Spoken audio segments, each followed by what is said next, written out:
Hey everyone and welcome back to the channel. Today I am taking you on a typical watch collector weekend day.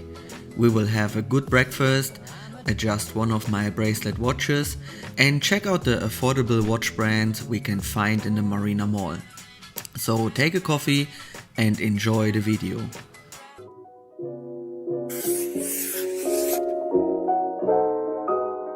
We are on the way to the mall now, just 5 minutes away by car from my home. In case you should ever visit Dubai, Marina is one of the places to be. Currently it is Ramadan in Dubai, so the streets and malls are quite empty over the day.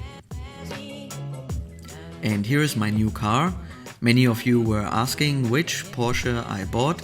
It is a Porsche Macan in midnight blue and the interior is in a beige color. Quite a comfortable car that I had to get due to my new job. The M2 just wasn't the most suitable car to go off-road. Inside the mall now, first stop at Omega to get the bracelet resized of my Speedmaster. It got a bit big and bit loose over the past few months until I couldn't wear it anymore. So time to fix this. Checking out a few Tissot PRX watches. First one is on a leather strap, which one of my friends recommended to me, but for me I think the one to get is definitely the bracelet version. Initially I actually wanted to check out the ice blue, but the store employee told me that the ice blue dial is still not available. And here we have the green dial, which looks also very nice as well. But I think I wait until I can see the ice blue to have the right comparison and will wait with my purchase until then. Arrived at the bistro. No, too hot. Speedmaster fits perfect again and the breakfast is ordered.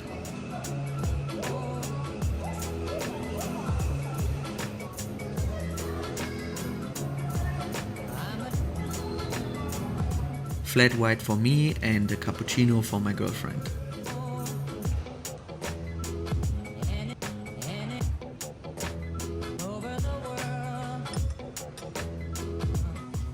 And the breakfast arrived. Price for one dish is around $25 over here, including a coffee.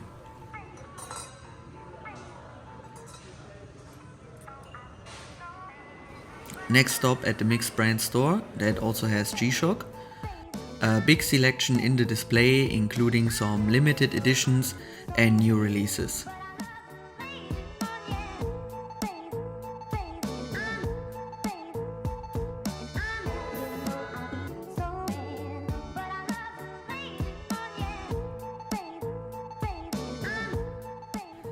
This couple watch set is quite nice and comes with green straps.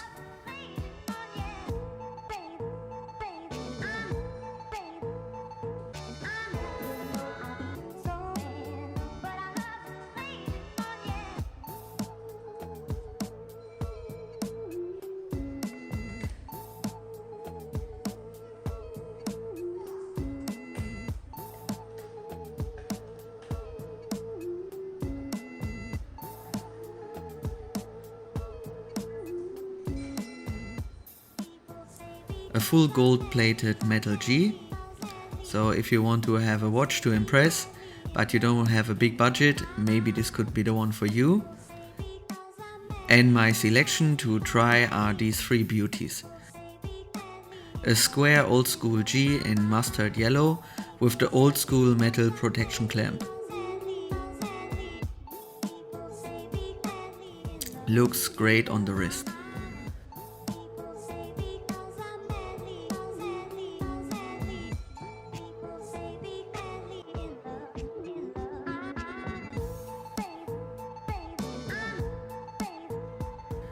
Next one is the GA2100 or so-called G-Oak in grey blue. Sits a bit bigger on the wrist compared to the square G, but still fully fine for my wrist.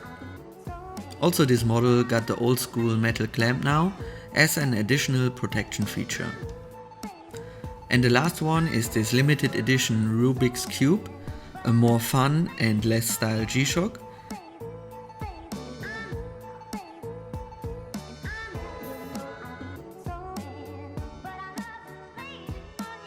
The packaging is also funny, but I guess I rather go with one of the more subtle ones. Decision is made and we are on our way back home to unbox the new watch.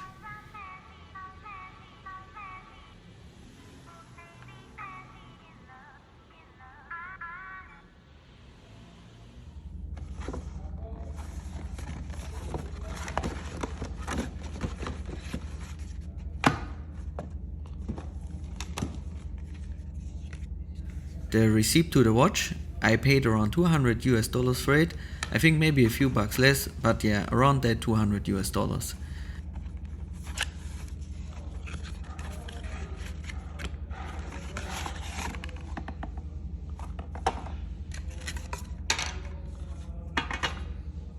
The typical G-Shock box in the octagonal shape, so you know by now it is a G-Oak already.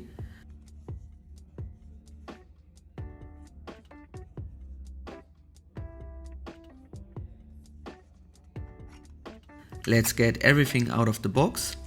Warranty booklet, rather boring, and a warranty card. No user manual included somehow, but luckily I bought similar G-Shocks many times in my life and the operations didn't change much since then.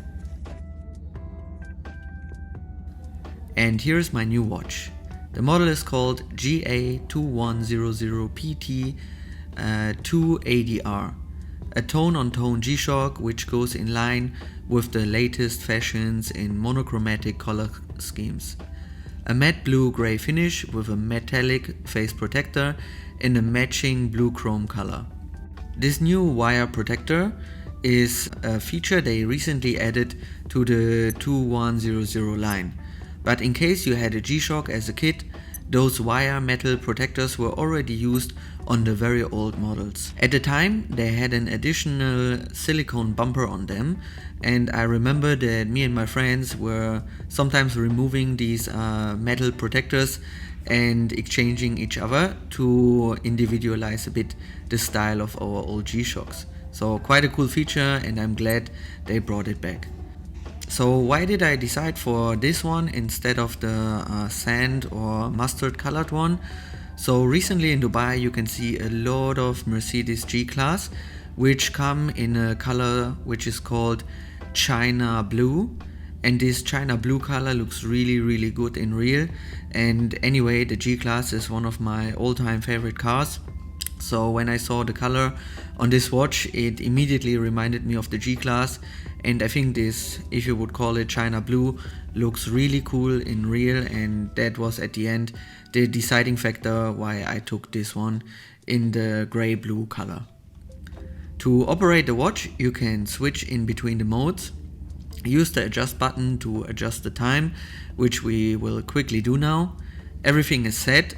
Start will start and stop the chronograph or the timer function, and with adjust you reset it. The light button lets the watch shine in dark conditions so you can still read the time. Overall, it's very simple to set the watch. Just follow the notes that you can see on the bezel where every button is explained. So I would say a user manual is not really needed. Besides that, the watch features a world timer, light, calendar, stopwatch, alarm, and hourly time signal. The time is displayed via the analog hands and on the digital display.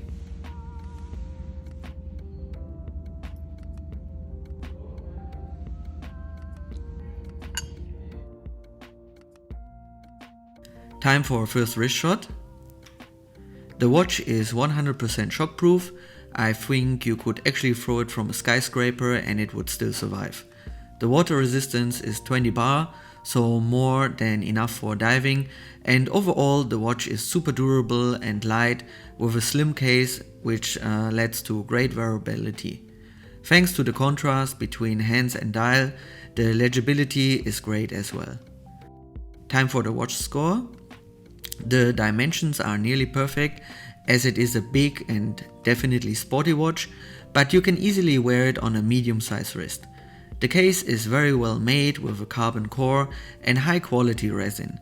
The movement is just a normal quartz one, but it comes with a very strong battery, so these G-Shock batteries, I think they last easily 2-3 years, so much longer than any other normal quartz watch.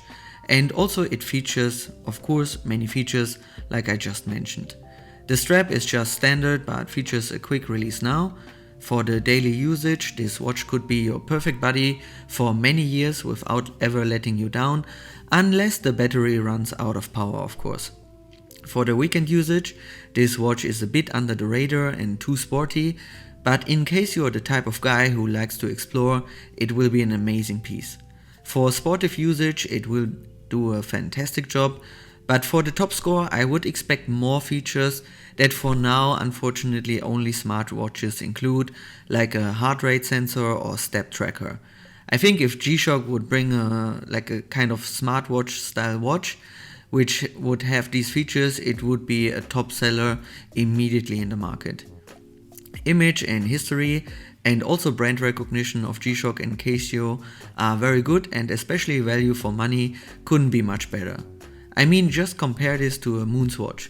For a much lower price, you will get a much better watch that is not just a gimmick.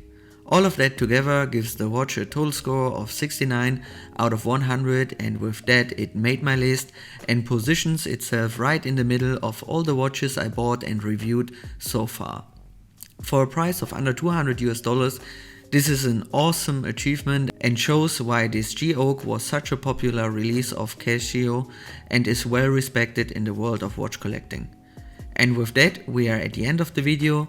Thank you for watching, stay healthy and let me know your opinion of the watch in the comments below. Bye bye.